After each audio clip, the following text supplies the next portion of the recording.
आपण पाहताय महाराष्ट्र माझा 24।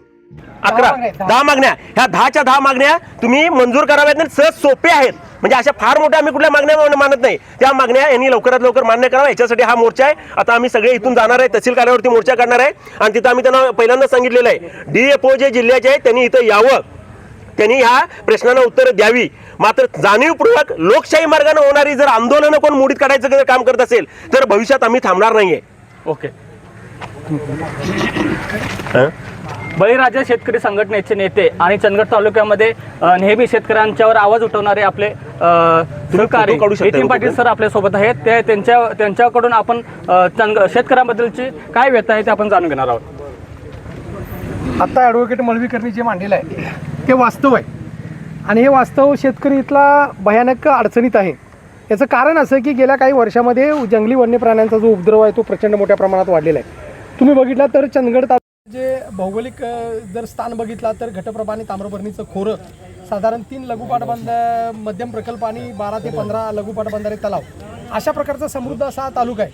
आणि गेल्या काही वर्षापासून हे जे प्राणी आहे त्या प्राण्यांचा वावर खूप मोठ्या प्रमाणात मानवी वस्तीमध्ये वाढलेला आहे. ह्याच्यामध्ये डुकरं असतील, वन गव्या असतील, वन गायी असतील, मोर आहेत, माकडं आहेत आणि हत्ती आणि आता पटेरी, वाघणी, बिबट्या हे सगळे प्राणी आता आमची शेती उद्ध्वस्त करत आहेत. शेती जंगलालगतची जी शेती आहे ही जंगलालगतची सर्व शेती 1000 हेक्टरच्या आत शेती ही पट ठेवलेली आहे शेतकऱ्यांनी. मग जी शेती पिकाऊ आहे, ज्या शेतीतून शेतकऱ्याला काही उत्पन्न मिळतं तो आपला चरितार्थ चालवतो, बँकांची कर्ज भरतो, बाकी सगळ्या गोष्टी तो करतो. अशा शेतकऱ्याला जर जमीन पट ठेवायची लागत असेल आणि तेही शेतकऱ्या सरकारच्या धोरणामुळे तरी अत्यंत दुर्दैव आहे. आणि त्याचाच भाग म्हणून हे आम्ही आज मोर्चा करत आहोत. हे सामूहिक मोर्चा आहे. यामध्ये सर्वसामान्य शेतकरी अगदी पोटतिडकीनं जागा झालेला आहे. आमच्या मागण्यांचं जे सविस्तर निवेदन आहे ते या तालुक्याचे दंडाधिकारी, त्याचबरोबर आरेपो आणि सब उपवन संरक्षक जे आहेत, सहाय्यक उपवन संरक्षक विलास काळे त्यांच्या मार्फत आम्ही पोहोचवलेला आहे. आज या मोर्चाला सामोरे जाण्यासाठी चीफ कन्झर्वेटर जे आहेत 5 जिल्ह्यांचे प्रमुख किंवा जिल्हा उपवन संरक्षक आहेत त्यांना इथं हजर राहायची विनंती आम्ही त्यांना केलेली आहे. ते हजर राहतात का नाही राहतात ते आम्हाला अजून कळलेलं आहे.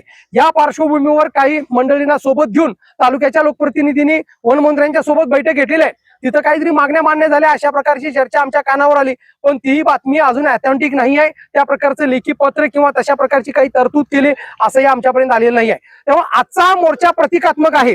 हा मोर्चा प्रतिकात्मक आहे. या मोर्चाची सुरुवात आजपासून होत आहे, पण येणाऱ्या काळामध्ये शासन जोपर्यंत धोरणात्मक निर्णय घेऊन या प्रश्नावर कायमस्वरूपी तोडगा काढत नाही तोपर्यंत चंदगडचा शेतकरी स्वस्थ बसणार नाहीये. या आंदोलनाची धार आम्ही दिवसेंदिवस तीव्र करत जाऊ, कारण आम्ही मरणार नाहीये. आणि ज्या वेळेला आम्ही मरायची पाळी येईल त्यावेळेला आम्हाला जगण्यासाठी जी काही कृती करावी लागेल ती कृती करायला इथली आमची शेतकऱ्यांची पोरं, आमचा उघडा नागडा शेतकरी आहे तो व्यवस्थेमध्ये पिचलेला आहे, तो 100% याच्यामध्ये भाग घेणार आहे. त्यामुळे मला या तुमच्या मुलाखतीच्या निमित्ताने एवढंच सांगायचं आहे, आज आमचा मोर्चा आहे. आज या मोर्चाला आम्ही सुरुवात करत आहोत, पण सरकार जर जाग्यावर येत नसेल, सरकार जर या पद्धतीला तोडगा काढत नसेल, तर यावर कायमस्वरूपी उपाययोजना करायची सरकारची मानसिकता दिसत नसेल तर आम्ही आमच्या मंचे राजे आहोत. आम्हाला घटनेनं स्वातंत्र्य दिलेलं आहे आणि मग हे कायद्याचं राज्य कुठल्या 2-4 लोकांच्यासाठी जर असेल, 2-4 भांडवलदारांच्या साठी जर असेल तर ते आम्ही चालू देणार नाही. त्यामुळे या शेतकऱ्याची एकजूट आहे, ही वज्रमुठ आहे. हे आम्ही सर्वजण निघालोय. आमचा जात, आमचा धर्म एकच आहे, तो शेतकरी धर्म आहे आणि तो टिकवण्यासाठी आम्ही इथून पुढे हा लढा तीव्र करणार आहे. बातमी तुमची, साथ आमची.